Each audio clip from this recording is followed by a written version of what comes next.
Jonathan se laissa couler dans les coussins usés du canapé de son salon. Le téléviseur diffusait les informations du soir, un murmure discret dans le silence de la maison. Son livre était ouvert sur ses genoux, oublié, tandis qu'il se laissait gagner par la torpeur entre le jour et la nuit. Il sirotait son thé, la chaleur se répandant en lui.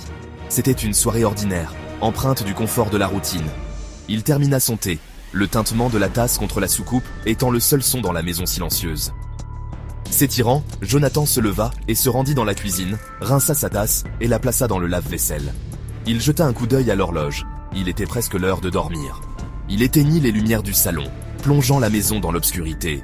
À l'étage, sa femme, Eleanor, dormait déjà profondément. Il se glissa dans le lit à côté d'elle, la chaleur de son corps était un réconfort familier. Il ferma les yeux, les événements de la journée s'estompant à mesure que le sommeil l'emportait. La maison se referma sur eux, dans un silence absolu. Eleanor s'éveilla dans un lit froid. Elle chercha Jonathan, sa main ne rencontrant que des draps vides. « Jonathan » appela-t-elle, la voix encore pâteuse de sommeil. Silence. Elle se redressa, son cœur commençant à battre la chamade. Il n'était pas dans la salle de bain. Elle vérifia la chambre d'amis, le bureau, chaque pièce renvoyant l'écho de sa peur grandissante. La panique la saisit. Où pouvait-il bien être ?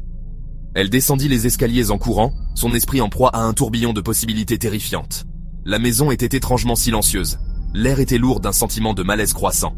Ses yeux allaient et venaient, cherchant un signe, un indice. Son téléphone était posé sur la table basse, intact.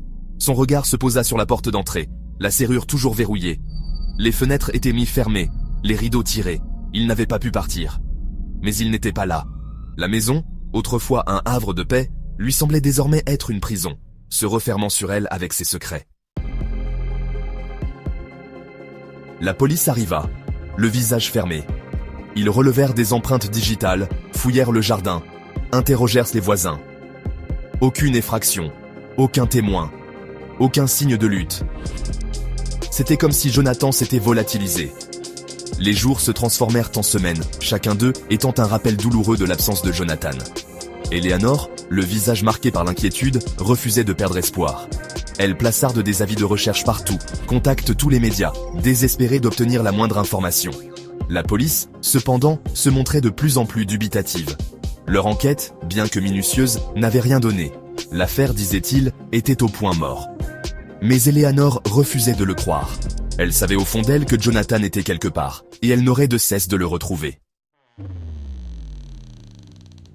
Un soir, alors qu'Eleanor était assise dans le salon, son regard fut attiré par une petite fissure dans le canapé. C'était à peine perceptible, une fêlure dans le cuir.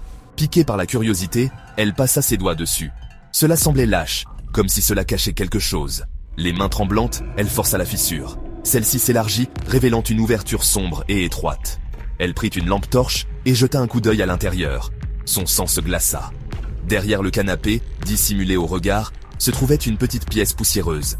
Et au centre de cette pièce, blotti dans un coin, se trouvait Jonathan.